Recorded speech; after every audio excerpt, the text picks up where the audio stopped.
नासिन नवाब शाह मां ख़बर है। दिल बीहण सबब फौत ॼाणायल नेशनल बैंक ऑफिसर जे क़त्ल थियण जो इंकशाफ थियो है।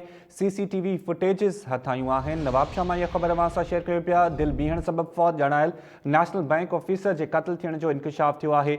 CCTV फुटेजिस अवां टाइम न्यूज़ जी स्क्रीन ते ॾिसो पिया। CCTV फुटेजिस हथ आयूं आहिनि। फुटेजिस में मोटरसाइकिल सवार हथियारबंद मक़तूल इमदाद मल्हा मथां फायरिंग कंदे नज़र अची रहियो आहे। इहा ख़बर अवां सां शेयर कयो पिया। नासिन CCTV फुटेजिस जारी थियूं आहिनि। CCTV फुटेजिस अवां स्क्रीन ते ॾिसो पिया।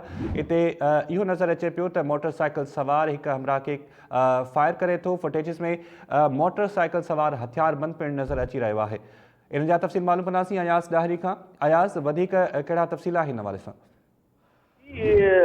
शायद मां तव्हांखे अहम ख़बर ॾींदो लहां। जेके टाइम न्यूज़ जी फुटेज CCTV फुटेज हथ कया आहिनि, जेका 5 ॾींहं पहिरियां गुज़िरियल 12 तारीख़ ते नेशनल बैंक जो ऑफिसर आहे इमदाद मल्हा, जेको रुस्तम सिंध शेर मीरभर जो पुटु आहे।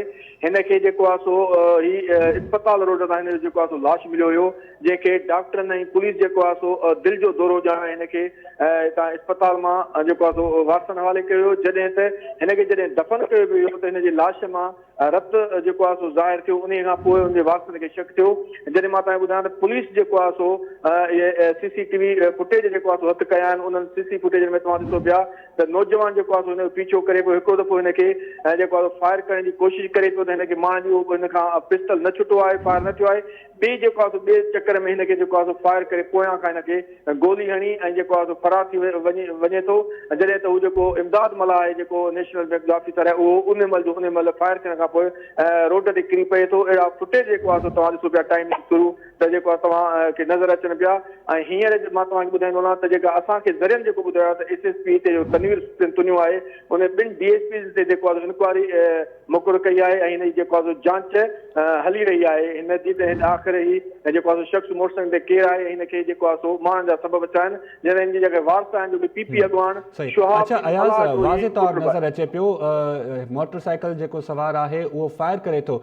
छा इन वाक़े जो जेको पहिरियां रिपोर्ट इन हवाले सां कयो वियो इन वाक़े खे त दिलि बीहण सबब मक़तूल इमदाद मल्हा जेको आहे उहो फौत थियो आहे, त पोस्टमार्टम न कयो वियो? छा गोली जो निशान जेको आहे उहो ज़ाहिर न हो, गोली न कढी वई? इन हवाले सां डॉक्टरनि ईअं कीअं चयो त इन जी दिलि बि वई आहे जंहिंजे करे हीउ फौत थी वियो आहे? शायदि असल में ही जेको आहे सो हिनखे जीअं गोली लॻी आहे त ॿुथ भर खिलियो आहे। ऐं जेको मां तव्हांखे ॿुधाईंदो हलां त जेको हिनखे निशान असांखे अॼु जेको पुलिस इंतज़ामिया सां ॻाल्हि ॿोल थी आहे त हिनखे अहिड़ो निशान जीअं पेन जो हिकिड़ो जीअं टुको हूंदो आहे, ईअं हुन जो निशान हो। पर उन मां ज़ाहिर उन महिल त जेको आहे सो रत हिन खां न वियो। पर हीउ जेको आहे पोइ कफ़न महिल जेको आहे सो हिन नौजवान जे खां रत जा जेको आहे सो वहण शुरू थियो त पोइ हिकिड़े पाण हिन ते निशान बि ज़ाहिर जेको आहे सो ज़ख़्म जो न हुयो। शायदि अहिड़ो को पिस्टल या अहिड़ो औज़ार इस्तेमालु कयो आहे जेको भरिसां लॻायो वियो आहे, जे आवाज़ बि न कयो आहे। मां तव्हांखे ॿुधाईंदो वञा त ऐं हीअ अहिड़े नमूने लॻो आहे जो गोली जेका सनी नज़र अचे पई, या गोली शायदि निकिती जेका जेको पुलिस न मतिलबु निकिती न आहे, या अंदर में गोली रहिजी वई आहे। इन करे जेको आहे सो डॉक्टरनि चयो त हिनखे जेको आहे दिलि जो दौरो पियो आहे ऐं पुलिस जेको आहे सो लाश वारसनि हवाले कयो। ऐं मां तव्हांखे ॿुधायां जेको हिन जो PP अॻवान आहे शुहाब मल्हा, हुनजो नंढो भाउ आहे, रुस्तम सिंध जो पुटु आहे। ऐं हीअ जेका वॾी कामयाबी आहे त CCTV जेके शहर में लॻियलूं आहिनि उन में ही साफ़ ज़ाहिर अचे थो। छो त हिनखे गाज़ीअमंद जेको रोड आहे उते बि हिन मोटरसाइकिल वारे खे ॾिठो वियो आहे। मुख़्तलिफ़ बैंकूं आहिनि उतां बि क्रॉस करे, छो त 11 साल खां चवंदा आहिनि त हीउ वाक कंदो आहे। ऐं जेको आहे सो हिन 12 तारीख़ ते अंगारे वारे ॾींहुं हिन जो जेको आहे सो पीछो कयो वियो ऐं हिनखे जेको आहे सो इहा गोली हणी वई आहे। अयाज़, इन वाक़े जी जांच बि जारी आहे। छा पुलिस उन डॉक्टर मथां बि कार्रवाई कंदी, उन डॉक्टर खां बि पुछा गाछा कंदी जंहिं इहो डिक्लेयर कयो हो त हार्ट अटैक सबब इमदाद मल्हा फौत थियो आहे? हा, वॾी ॻाल्हि तव्हांखे शायदि तव्हां भलो सवाल कयो। असल में असांजा जेके ज़रिया आहिनि, अॼु जेको हुन वारसनि सां ॻाल्हि ॿोल थी आहे त सुबुह जे टाइम में पीपल्स मेडिकल इस्पताल नवाब शाह में अफ़सोस जी ॻाल्हि आहे त सेखराट जेके जूनियर जेको अमलो हूंदो आहे उहे मौजूदु हूंदा आहिनि। को बि वॾो डॉक्टर न हूंदो आहे, जंहिंजे करे हिते आयल जेके मयतूं या जेके माण्हू ज़ख़्मी ईंदा आहिनि उहे सख़्तु परेशान हूंदा आहिनि।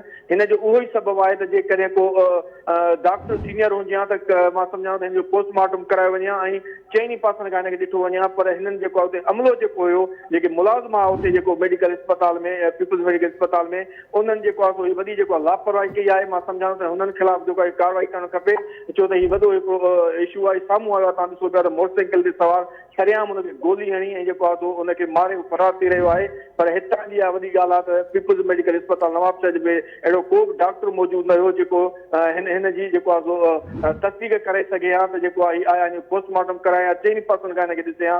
त वॾी ॻाल्हि इहा आहे त अॼु जेका असांखे हींअर ख़बर पई आहे त उन महिल बि हिनखे जेको आहे सो शायदि रत जा जेके जुज़ा उहे बि नज़र आहिनि, पर पोइ उन हूंदे बि हिननि जेको आहे सो चयो आहे उन मुलाज़िमनि या जेको डॉक्टर जो जूनियर अमलो आहे ठीक है, बड़ी मेहरबानी अयाज़ ताहिरी अपडेट करण जे लाइ। नवाबशाह मां इहा ख़बर अवां सां शेयर कयूं पिया। दिलि बीहण सबबि फौत ॼाणायल नेशनल बैंक ऑफिसर जे क़त्ल थियण जो इंकशाफ थियो आहे। CCTV फुटेजिस हथ आयूं आहिनि ऐं CCTV फुटेजिस असां टाइम न्यूज़ जी स्क्रीन ते ॾिसूं पिया। SSP तरफ़ां इंक्वायरी करण जो हुकुम ॾिनो पियो आहे।